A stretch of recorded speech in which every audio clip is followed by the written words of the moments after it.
Portico is the learning management system and app that allows you to control all your VR learning in one place.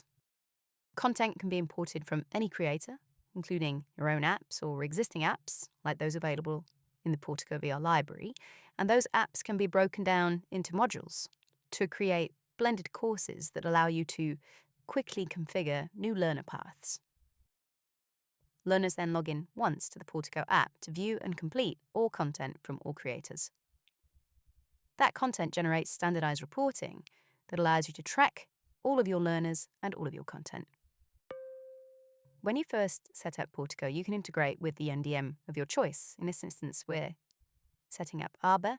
I've grabbed my Arbor token and put that in, and you can see that synchronizes and pulls in all of my content that exists in my instance of Arbor.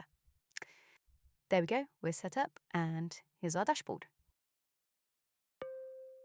So straight away we have all our content available from our MDM.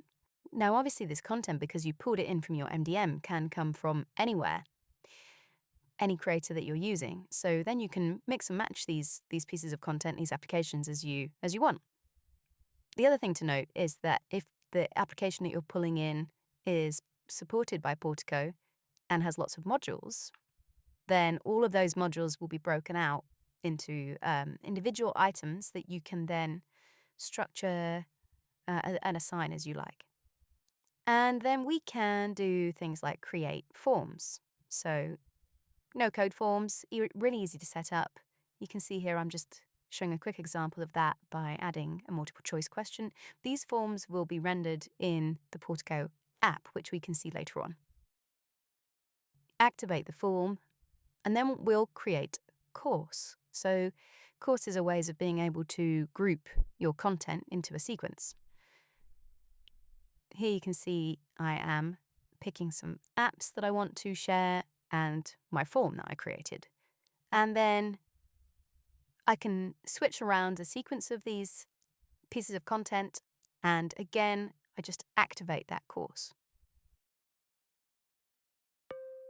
So we've created our course, and now we need to assign it to learners.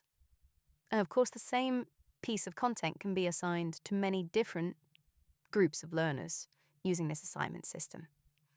So here you can see we are going to select our course we created. We're going to add our learners, just me in this instance. We can assign to groups, of course, which you can create in our user management area, but I'm not showing that today because it's completely standard. Then we can choose if this is required or optional. We can set a fixed due date or just an allowed amount of time, a couple of weeks. I'm going to choose the fixed due date, and this is now where we will view all of our reporting data, but we'll come back to that shortly. Now, here we are in the Portico Learner app. To sign in, we've got a couple of options. We can generate a code, or we can come with a code, which is what I've done. So I'm just going to put the code in here. And here is my assignment that we just created. So you can see all the apps and the form that we configured. Then over on the left-hand side here, you can see I can view my different assignment types by due date and so on if I have lots of them. Then we can skip through the apps we just added. I'm actually going to jump to this one here and launch this. Now, this is opening a separate app on the headset, but this is done seamlessly, and it's authenticating me as a learner into this new app. This is a demo app that we use, so not of interest for this particular walkthrough. So I'm going to skip straight back to Portico app, and I'm going to jump to the comprehension check, which is the form that we created earlier.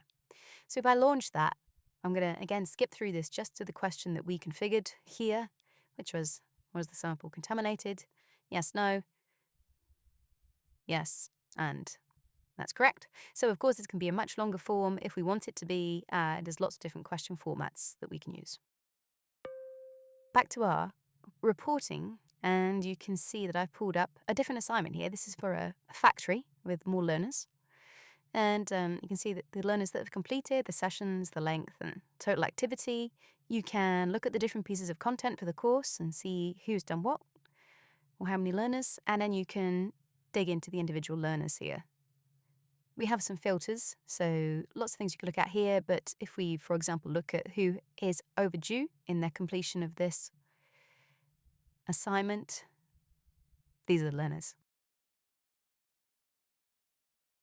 If we then look at the content activity again, let's take a look at this particular application, Working at Heights. You can see these are all the learners that have completed it. Let's dig into Suzanne. And this is the detailed report for Suzanne for this particular session. So she completed it, she passed it, and she did all of these things. So a very detailed report of the objectives and tasks and actions. So that's a nice detailed report. If we then head back up, take a look at a specific learner. Let's have a look at Andrea. And here you can see her particular profile where she's at. So she has actually completed everything and she got a total score of 60, and that was across all the content for that assignment.